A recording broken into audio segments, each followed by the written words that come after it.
These new energy drink cans are actually criminal. What kind of lid is that? Anyway, so welcome back to the rebuild of the Beamer. Now, if you've seen last episode, which hopefully you have, teardown's completely done, serviced it, and obviously the footage didn't want to work on the servicing. It's partly my fault. I accidentally unplugged the SD card thinking that I'd offloaded the footage and I hadn't, and it corrupted it midway through, so that was great.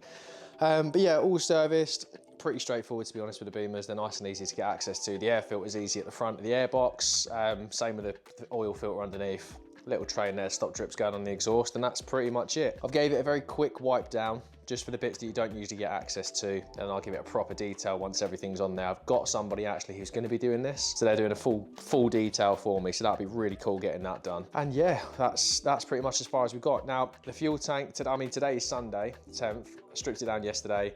Fuel tank is going off tonight or tomorrow, and I'm hoping to get that back Wednesday this week. So towards the end of the video, I'll have to obviously wait until I get the fuel tank and then put it on and get it all finished off and whatnot. But for the time being, let's go and get the fairings, and you're gonna see exactly which color we've gone for. Now, they're all laid out in my living room, and you can see what color we've gone for, I guess.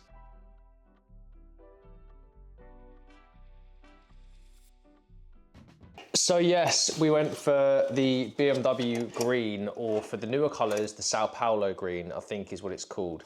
Now, this is a very close match to that, and it's also a very close match to the Ford lemon green, or lime green, oh, excuse me, the lime green. I needed to do something that stands out again, because the grey was cool, it was really subtle and really nice, but it wasn't me, it wasn't vibrant, it wasn't out there. So I think going back to a more vibrant colour it's going to be something that's going to bring my personality back a bit as well, which I think I lost a lot of when I went grey. Some of you will agree, some of you will disagree. I think it was a good vibe, don't get me wrong, but now it gives me the opportunity to stand out again, be a bit more vibrant.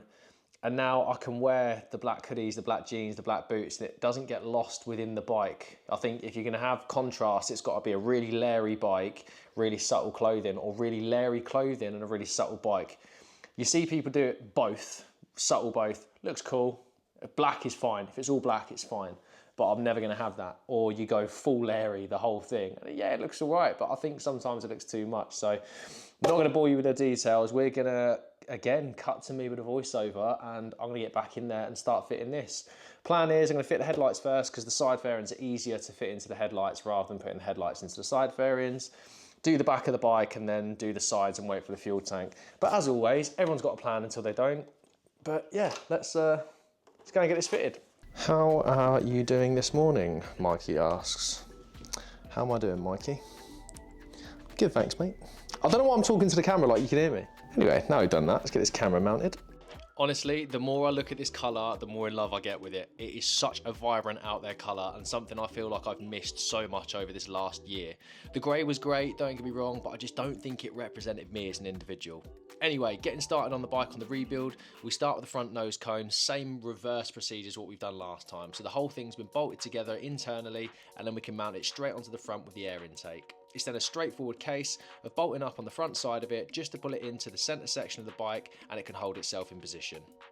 Now, if you remember from the last episode, the strip down of the rear was a little bit more involved. There's a lot of bolts holding on the number plate bracket holder, the connections to the rear light, and all that sort of stuff. So in terms of refitting this, you've got to try and slot that piece of plastic for the under tray in, and then everything kind of holds around it. You can then put a few of the bolts in just to hold it in position, and the most important bit is getting that number plate bracket in there to hold everything together. It's then a case of plugging in all the connectors again, screwing in the front double R logo just to make sure everything stays nice and square, and putting the rear seat cowl on. Once all of that's done, off camera, check the indicators, check everything else, and just make sure it's all 100%. Working our way through to the belly pan. Now, what I always do with the belly pans is just put one of the holding bolts in to start with. It then enables you to have both sets of hands free, and then you can start getting into the more intricate details, such as the internal plastic liner and the liner underneath, which holds the belly pan to the side fairing, if that makes sense. And once you've done that, you can start working on the upper fairing for the belly pan section. So a simple case of plugging the indicators in and pushing the pop clips into the frame of the bike. Now, for those of you who have taken the fairings off a Gen 3, as you see there, you click it into the front fairing by using the stem bracket that's mounted to the fairing. Now that clicks into the bike, and then it's the flip reverse for the back of that front fairing. And then a simple case, once again, of making sure all of those bolts are bolted in properly, and it keeps it nice and secure. Now we know that's all 100%, we can start mounting the front screen, because we just know we're not going to have to get access to that point of the bike now.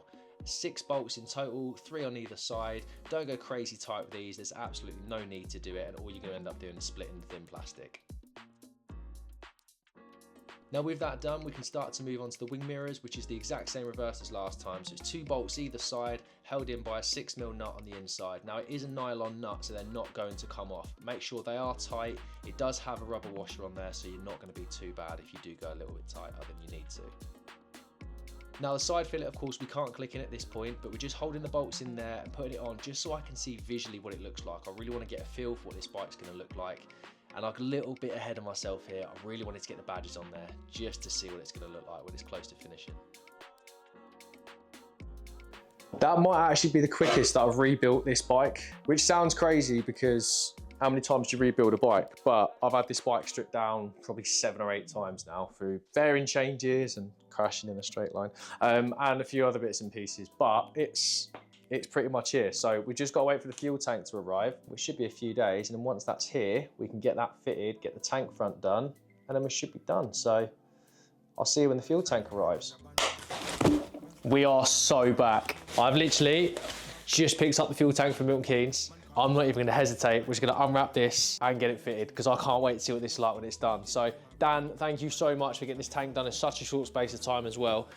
As an idea, I stripped the bike down Saturday. I started rebuilding this on Sunday, took the tank down to Dan on Sunday, and he's got it back to me today, and it's Tuesday today. So yeah, Dan, thank you so much for getting that done in a short space of time, and I'm whacking the music on. Let's get it.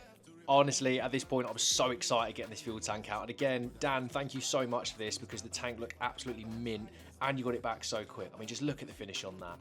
Now, just taking out the masking tape, which stops any debris going in there when the spray paint's getting done, essentially, and replacing that with a plastic internal liner which sits underneath the fuel cap. Now, once those 3 bolts are secured, we can put the fuel cap back on there and tighten up those 4 bolts, and that's pretty much the whole main section of the fuel tank completed. Now we can remove the seat as well as the side fillets because they were never going to stay in that final position. Get those out of the way and we can start making our way in terms of fitting the fuel tank. Now the hose line that's underneath the fuel tank is relatively stiff when you're putting it back in there, so you've got to be a bit firm with it, but eventually it will click and you can hold that back in place. We can then work on the 2 plastic plug connectors, which one's for the fuel pump and one's for the pressure sensor, and then we can start to work on wiggling that fuel tank back into its seated position. Now once we're happy, we can put the 10mm bolt in at the hinge point, make sure that's all nice and tight, and then we can work our way to those side bolts, which is 1 either side of the frame, which essentially is your height bolts. It keeps that tank in its perfect position.